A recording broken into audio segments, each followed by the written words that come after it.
एक आदमी अपनी पैंट उतारता है और जलते हुए महल पर पेशाब कर देता है। हालांकि इसकी बदबू अच्छी नहीं थी, लेकिन कम से कम इसने राजा की जान बचा ली। तभी एक जिद्दी जनरल वहां पहुंचता है और चिल्लाकर उसे रुकने के लिए कहता है। नतीजतन उस आदमी ने बची हुई सारी पेशाब जनरल के ऊपर कर दी। हालांकि यह बचाने का तरीका थोड़ा अजीब था, लेकिन राजा को गुस्सा नहीं आया और उसने उस आदमी को अपना रक्षक मान लिया। इसके लिए राजा ने उसके सम्मान में एक भव्य दावत का आयोजन किया। उस आदमी ने देखा कि मेज पर फलों से भरा हुआ है, तो उसने उन्हें उठाकर अपने मुंह में डालना शुरू कर दिया, लेकिन काफी देर तक खाने के बाद भी उसके दांतों के बीच की जगह भी नहीं भर पाई। तभी रानी ने उससे पूछा कि वह कहां से आया है और इतना बड़ा कैसे है। यह सुनकर उस आदमी ने झूठ बोलना शुरू कर दिया कि वह खूबसूरत देश का ऑटमैन है और भगवान के निर्देश पर यहाँ छोटे लोगों की रक्षा के लिए आया है। यह अविश्वसनीय बात सुनकर सभी लोग उसे बहुत सम्मान देने लगे। राजा ने तुरंत घोषणा की कि वह उनके देश का मेहमान है। अगले दिन राजा ने 1 लाख कारीगरों को भेजकर समुद्र तट पर उसके लिए एक विशाल विला बनवाया। घर में सब कुछ था, कोई विशेष रूप से कॉफी बनाता था, दर्जनों लोग उसकी पीठ मालिश करते थे और फिल्में देखते समय हजारों लोग उसके साथ होते थे। यह वह जीवन था जिसके बारे में वह खूबसूरत देश में सपना भी नहीं देख सकता था, लेकिन उसे छोटे लोगों के देश में मिल गया था। इतना ही नहीं, राजा ने उसे हीरो का पदक दिया और उसे अपने देश का महासेनापति नियुक्त किया। इससे जनरल बहुत नाराज हो गया और बदला लेने के लिए उसने चुपके से तोपखाने में जाकर देश की सभी सुरक्षा प्रणालियों को बंद कर दिया। दुर्भाग्यवश दुश्मन देश को यह जल्दी ही पता चल गया और उन्होंने हमला कर दिया। हजारों गोलियां बारिश की तरह महल पर गिरने लगीं और दुश्मन का बेड़ा भी आगे बढ़ रहा था। महासेनापति के रूप में उस आदमी ने तुरंत राजा के पास जाकर युद्ध करने की अनुमति मांगी, लेकिन जनरल ने उसकी क्षमताओं का मजाक उड़ाया। मजबूर होकर उसने अपनी $9 वाली लाल टी शर्ट और 48 नंबर के जूते उतारे और दृढ़तापूर्वक समुद्र की ओर बढ़ा। दुश्मन के सामने पहुंचकर उसने हमला नहीं किया, बल्कि शांतिपूर्ण समाधान की उम्मीद में उनसे वापस जाने को कहा। जब दुश्मन ने इनकार कर दिया तो उसने पानी में कूदकर अजीब हरकतें करना शुरू कर दिया। दुश्मन को लगा कि उसका दिमाग खराब है, इसलिए उन्होंने उस पर गोलीबारी शुरू कर दी।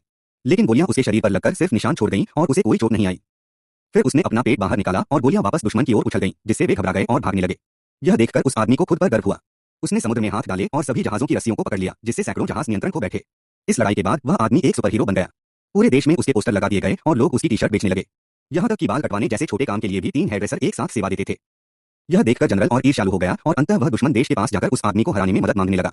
उस आदमी को खतरा होने का अंदाजा भी नहीं था जब अचानक सायरन बजने लगे और लोग भागने लगे। तभी एक लाल अंडाकार मशीन आई, जिसके अंदर वही जनरल बैठा था। उसने उस आदमी को एकल युद्ध के लिए चुनौती दी। उस आदमी को उसका अजीबोगरीब रूप देखकर हंसी आ गई, लेकिन अगले ही पल वह मशीन बदल गई और एक विशाल रोबोट बन गई जो उस आदमी से भी बड़ी थी। उस आदमी ने हमला किया, लेकिन रोबोट हिला भी नहीं। रोबोट ने बिना किसी बात के उसे एक मुक्का मारा और उसे हवा में उठाकर हिलाने लगा। ऊंचाई से डरने वाले उस आदमी का चेहरा सफेद पड़ गया और उसे आत्मसमर्पण करना पड़ा। इससे छोटे लोग निराश हो गए और उसे एक राफ्ट पर बांधकर देश से निकाल दिया। उसे लगा कि यह यात्रा खत्म हो गई है, लेकिन जैसे ही वह किनारे पर पहुंचा, एक कप ने उसे ढक लिया। जब उसने आंखें खोली तो उसने देखा कि उसे एक राजकुमारी की पोशाक पहना दी गई है। तभी कमरा हिलने लगा और एक विशाल लड़की ने दरवाजा खोला। पता चला कि वह अब विशालकाय लोगों के देश में था। उसने चिल्लाना चाहा, लेकिन एक बोतल ने उसका मुंह बंद कर दिया। फिर उसे दूध पिलाया गया और डकार दिलवाई गई। लड़की इतनी खुश हुई कि उसने उसे डायपर भी पहना दिया।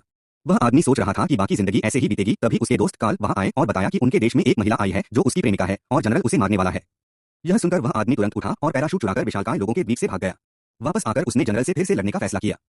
इस बार उसकी प्रेमिका वहां मौजूद थी, इसलिए वह बिना डरे रोबोट की ओर बढ़ा।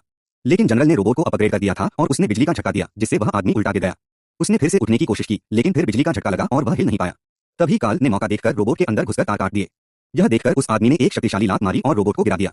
फिर उसने एक मूर्ति को हथियार के रूप में उठाया और रोबोट पर कूदकर उसे पीटना शुरू कर दिया।